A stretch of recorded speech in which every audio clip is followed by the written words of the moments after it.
How does a parent advocate for an evidence-based, proven intervention technique, such as peers, within their own school district? So this is a very important, the peers is a evidence-based intervention program that's being tested at the University of, developed and tested at the University of California. And lots of families have similar programs that they'd like their schools to embrace, and they're not getting much traction. They're not getting a lot of interest in that. And that's it's a tough sell, but the fact that it is evidence-based, I mean, I would let the school team know when trainings are being done in Vancouver that they might be interested in participating in. I've done many things. I mean, effectively, ACT was started because I was very frustrated that the school team that my son supported my son didn't have the knowledge that they needed.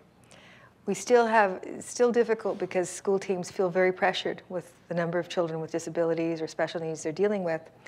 But something like peers is useful for kids across, not just autism, across any kind of spectrum. And in fact, it's actually pretty good about, teaching typical kids social interaction, kind of helps them step up their game, because that's a big part of school. Often I would look at the school districts, usually they have some kind of statement about social inclusion, whatever, being part of the mission of the school district. So I would look at their policy, and I'd say, what's in the policy that would support this particular program? And I wouldn't talk just about my child. I would talk about the kids in the school district who would benefit, and I'd bring to their attention the research, and I'd probably buy a copy of the book for the principal, and I'd meet regularly, and I would be writing letters, and I would be going through the chain within the school district that we'll talk about later. A question here about autism funding. The child's just diagnosed, about to turn 6. Is there any way there's going to be more than $6,000 a year after the child turns 6? Is there any point in advocating for that? It's a really tough one. I have heard sometimes it being successful, just in that transition or being able to use the money for a bit longer. But it's very unusual, and it will require you to advocate and to write letters. And if you call us, we can tell you who those letters should be addressed to, and maybe give you some hints on things that you could say. IQ testing. What specific testing should be done? My son is already 15. He's quite high functioning. Is it too late for any intervention? It is never too late. I tell you, my son has made more progress since the age of 15 than he made up to the age of 15, right? So don't give up, and there's a maturity issue as well, right? Our kids do mature, and if we give them the right supports, they continue to make progress. This idea that at the age of 6, your child is no longer going to make progress, is not going to respond to intervention is rubbish. It's really because we'd only tested it. The research was only done initially with kids up to 6. And so the idea was at 6, game over. But that is not true. It's so not true. In terms of IQ testing, I would really look at Dr. Suzanne Jacobson's video, which is, again, free online. And that will give you a really good idea of when IQ testing is important. It's difficult. School districts will often say, no, we don't have, we're maxed out. So how to advocate for that is important. How to maybe look if you've got extended health, how to use your extended health, get this testing done in December, split it between December and January. There are ways of trying to do the best you can. POPART, the Provincial Outreach Program for Autism and Related Disorders, which we can tell you about at ACT, also has some school psychologists. They do some assessments. And this is, I think, really important to know. And many people see IQ testing as like, what does IQ matter?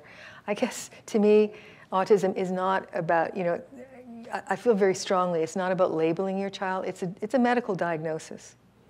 And it's helpful for us to have that knowledge. Things change, but if you watch Dr. Jacobson's video, you'll see that there's a lot of insights we can have to helping the child succeed and not, putting excessive pressure on them to do things that they really have problems with, unless we're going to provide them a lot of additional support.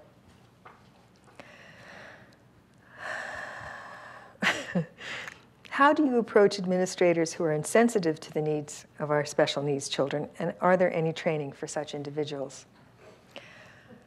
It's hard. We don't have this video, unfortunately, any longer on the website, but Dr. Jill Calder summed it up very well. She said, there are people who, when they work with individuals with special needs, just get it. They have it, in capital I, capital T. And there are some that you can train, and they are it-like. So with the right supports and training, they get it. And then there are some that are itless. And no matter what you do, it's very hard. Sometimes it's a question of insensitivity. They're young, they haven't got children themselves. Sometimes they're having a bad day.